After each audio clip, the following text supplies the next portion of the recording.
Hello बच्चों, कैसे हो? तो चलिए आज स्ट्रक्चर पढ़ते हैं जी। क्या पढ़ते हैं? स्ट्रक्चर किसका? कॉन्स्टिट्यूशन का। Is that clear? तो मैंने आपको पहले ही बताया था कि पूरे कॉन्स्टिट्यूशन में मेनली हमारे कोर्स के हिसाब से जो हमारा कॉन्स्टिट्यूशन है, हमारे कोर्स के हिसाब से तीन मेन चीज हमें पढ़वाएगा। एक तो स्ट्रक्चर ऑफ गवर्नमेंट, दूसरा क्या था बेटा? Fundamental rights, fundamental duties. फिर गलती कर गए आप, oh sorry, directive principle. Directive principle of the state.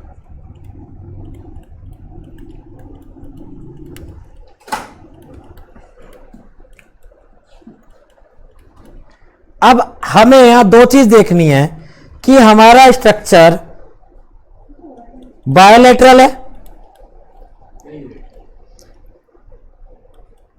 या यूनिलेटरल है।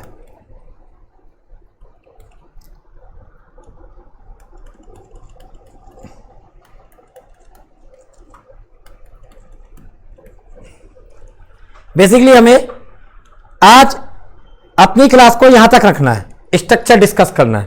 पहले तो हम मतलब समझेंगे कि बायोलेटरल का मतलब क्या और यूनिलेटरल का क्या मतलब है। Is that clear? चलते हैं। बायोलेटरल में मैं इसे फेडरल वर्ड भी यूज कर रहा हूं। मैं दोबारा जाता हूं। बायोलेटरल को ही मैं यहां पर क्या बोल रहा हूं, कंफ्यूज मत हो जाना। फेडरल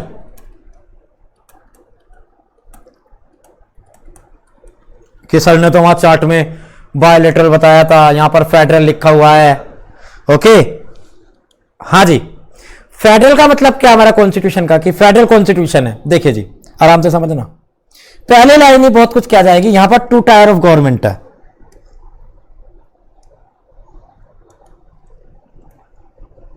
मतलब क्या है? सेंट्रल गवर्नमेंट अलग है, स्टेट गवर्नमेंट अलग है। दोनों की पावर अलग अलग डिवाइड है। क्लियर डिवीजन ऑफ पावर है between the central government and state government. दोनों इंडिपेंडेंटली काम करती हैं। और चौथी बात, एक दूसरे के काम में इंटरफेयर नहीं करती। ऐसा ही स्ट्रक्चर कुछ यूएसए का है, यूनाइटेड स्टेट ऑफ अमेरिका का है। तो ये अब मुझे देखो, यहां पर फेडरल कॉन्स्टिट्यूशन का मतलब बताया गया है। केवल किसका मतलब बताया गया बेटा? फेडरल कॉन्स्टिट्यूशन का क्या बताया गया है? मतलब कि एक फेडरल कॉन्स्टिट्यूशन कैसा होगा? 2 लेवल ऑफ गवर्नमेंट होंगे, दोनों की पावर अलग अलग होंगी, दोनों इंडिपेंडेंटली काम करेंगे। चौथी बात, दोनों एक दूसरे के काम में इंटरफेयर नहीं कर सकते। यह तो बात हो गई फेडरल की। यूनिटरी जो वर्ड है, यूनिटरी कॉन्स्टिट्यूशन अलाउ करता है कि पावर क्या हो? सेंट्रलाइज हो।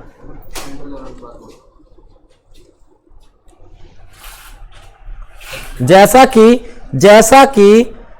कि किस गवर्नमेंट में है? यूके में। उत्तराखंड नहीं, यूनाइटेड किंगडम। उत्तराखंड बच्चे, उत्तराखंड नहीं है, क्या है? United kingdom.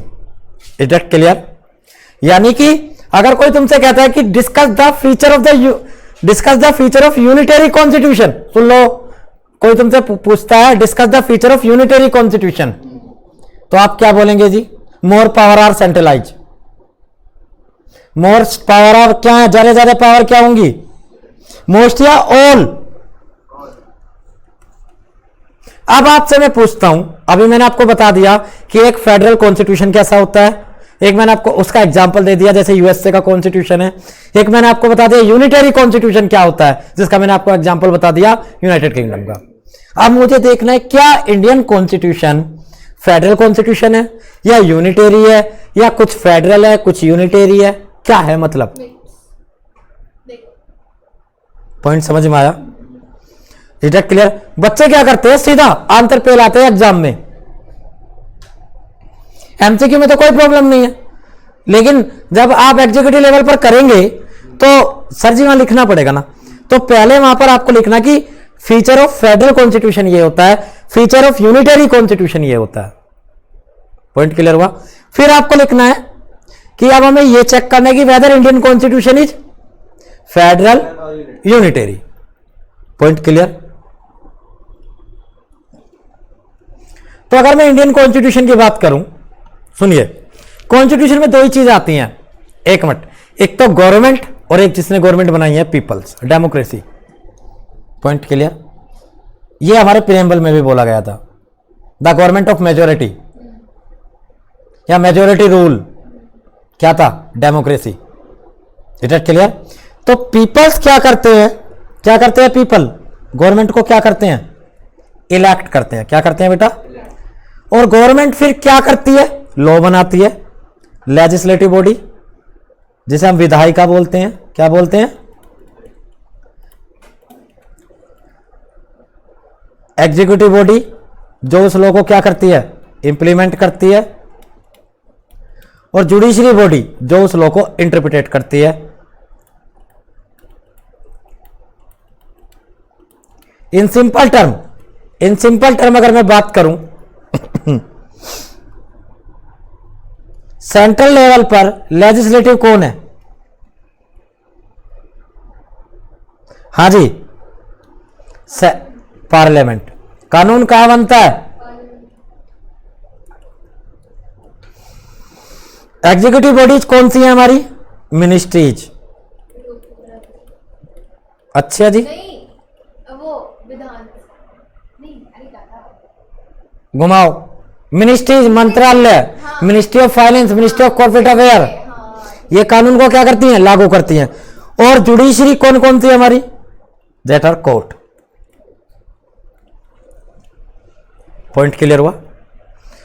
तो जी इस लाइन को समझिए, whether the constitution of India is a federal और unitary, it can be decided by going through the feature of both the structure.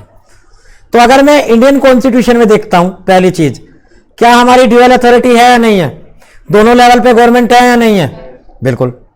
Constitution supreme है, शुरू में बता दिया था, constitution is supremo. Judiciary independent है या नहीं है, और हमारा कॉन्स्टिट्यूशन रिटर्न है और रिजिड है, इतनी आसानी से चेंज नहीं हो सकता।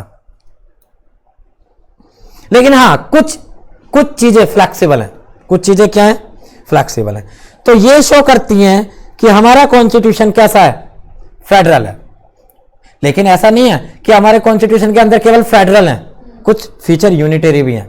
कुछ फीचर क्या है, यूनिटरी का क्या मतलब है, जब सारी सरकार, देखो फेडरल का मतलब क्या है, सेंट्रल गवर्नमेंट अलग है, स्टेट गवर्नमेंट अलग है, क्लियर डिवीजन ऑफ पावर है, नॉन इंटरफेरेंस है, दोनों इंडिपेंडेंट है। लेकिन जब मैं बात करता हूं यूनिटरी की, यूनिटरी का मैंने ऊपर बताया था जी, बताना किसे बोलते हैं यूनिटरी, सेंट्रलाइज हो जाती है जब सारी पावर। क्या ऐसे फीचर हैं हमारे कॉन्स्टिट्यूशन में, बिल्कुल है जी। सबसे पहली चीज, हमारे यहां नागरिकता एक ही होती है, हम भारत देश के नागरिक हैं, या हम यूपी के नागरिक हैं, या पंजाब के नागरिक हैं, हरियाणा के नागरिक हैं, हम किसके नागरिक हैं, भारत के नागरिक हैं। तो हमारे यहां नागरिकता कैसी है, सिंगल, जो शो करती है सेंट्रलाइज पावर को। जो किसे शो करती है बेटा,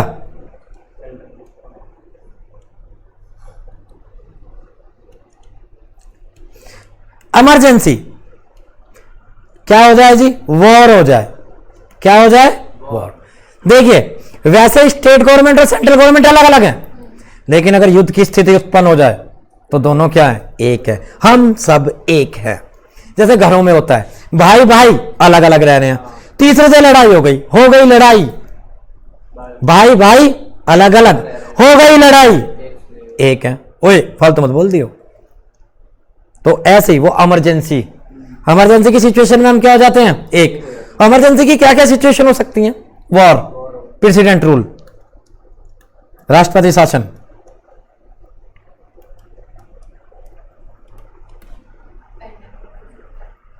पैंडेमिक हो सकते हैं, वो इमरजेंसी में आ गया बेटा। क्या कोई अगर मान लीजिए गुजरात में अकाल पड़ जाए, यूपी क्या उसे गेहूं देने से मना कर सकता है, आपातकालीन स्थिति, इमरजेंसी सिचुएशन। और इमरजेंसी को आप आगे पढ़ेंगे तो कई तरीके की इमरजेंसीज होती हैं। It is clear. Strong centre, हमारे यहां सेंटर क्या है जी? स्ट्रॉन्ग है। तो ये क्या शो करता है कि ज्यादा पावर किसके हाथ में है? सेंटर के हाथ में। रेजिडुअरी पावर, बची कुची पावर भी सेंटर के पास है। और हमारा कॉन्स्टिट्यूशन अलग अलग है राज्य पे और देश के लिए, या एक है? तो ये पांचों फीचर क्या शो करते हैं? और वो ऊपर वाले पांचों फीचर क्या शो कर रहे थे? फेडरल है। कुछ निष्कर्ष निकला? जनरली फेडरल है, समझना मेरी बातों को, जनरली फेडरल है। जरा पहले कंक्लूजन पढ़ लेते हैं। It can be concluded that constitution of India is neither purely federal NOR unitary, ना प्योरली फेडरल है ना यूनिटरी है, but it is a combination of both. दोनों का क्या है बेटा? कॉम्बिनेशन है। It is a federal constitution which have novel and unique feature of become unitary at the time of. कितनी अच्छी बात बोली। जनरली क्या है हमारा कॉन्स्टिट्यूशन? फेडरल है, बट इसके पास क्या है? एक टेंडेंसी है। क्या बेटा? इसके पास एक टेंडेंसी, इसका एक यूनिक फीचर है, एक नया फीचर है कि इमरजेंसी में क्या हो जाता है? यूनिटरी हो जाता है। इमरजेंसी में क्या हो जाता है बेटा? यूनिटरी हो जाता है। Is that clear? भाई भाई हो गई लड़ाई, एक पॉइंट क्लियर। तो इस पे एक टॉपिक है जो मैं लिखवाना चाहूंगा जनरली।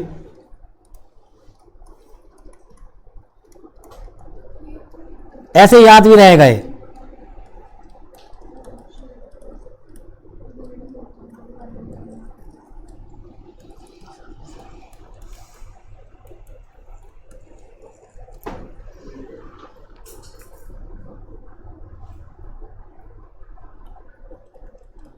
फेडरल का मतलब क्या था बेटा? जल्दी बताओ। सेंट्रलाइज कर गए गलती। Power of both government, power of both government central state. Both government are independent.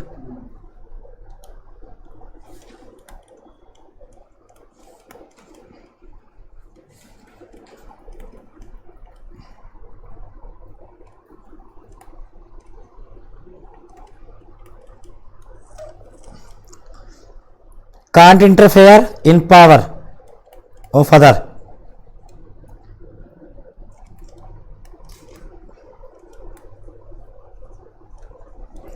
can't interfere। More power किसके पास है? यूनिटरी का मतलब क्या है? More powers are centralise.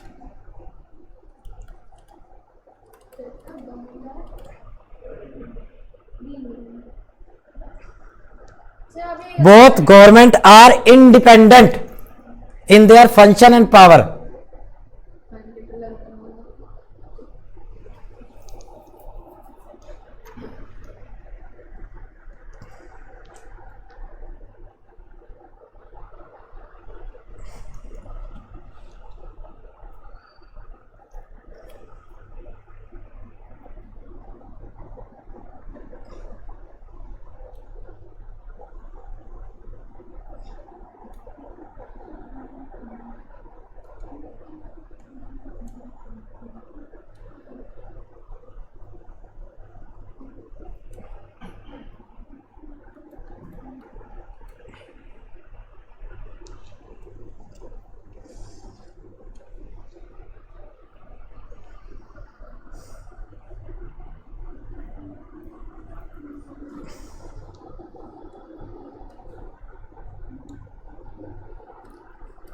The Indian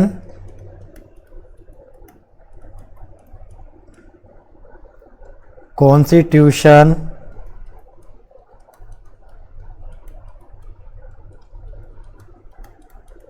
अच्छा, इसका एग्जाम्पल क्या था फेडरल का?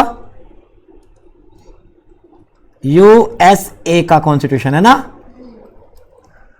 और इसका क्या एग्जाम्पल था? यूके का constitution. The Indian constitution is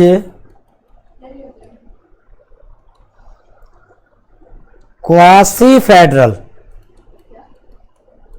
quasi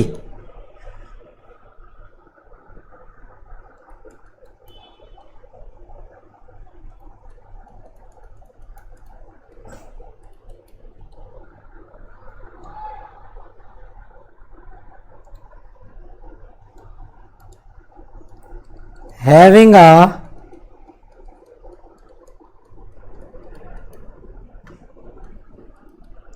strong centralized tendency,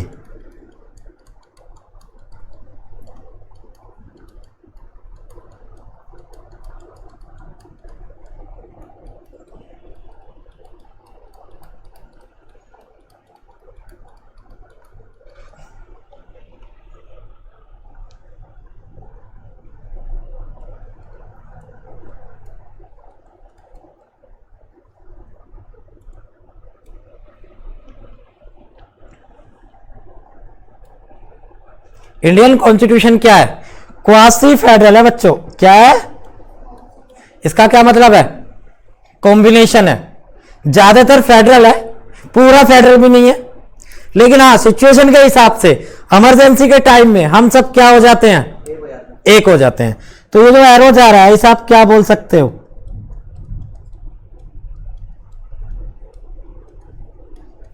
emergency.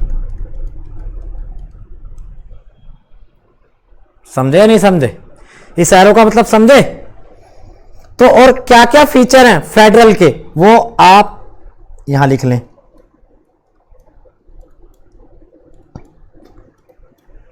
क्या क्या यूनिटरी के फीचर हैं वो आप यहां लिख लें। सिंगल सिटीजनशिप किसका फीचर है? यूनिटरी का। कॉन्स्टिट्यूशन सुप्रीम है, किसका फीचर है? यूनिटरी का।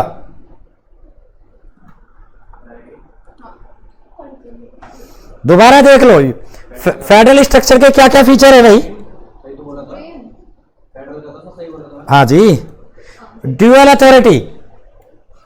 अथॉरिटी अलग अलग है, सेंट्रल गवर्नमेंट अलग है, स्टेट गवर्नमेंट अलग है। कॉन्स्टिट्यूशन सुप्रीम है फेडरल, जुडिशरी इंडिपेंडेंट है federal, return and rigid constitution है फेडरल।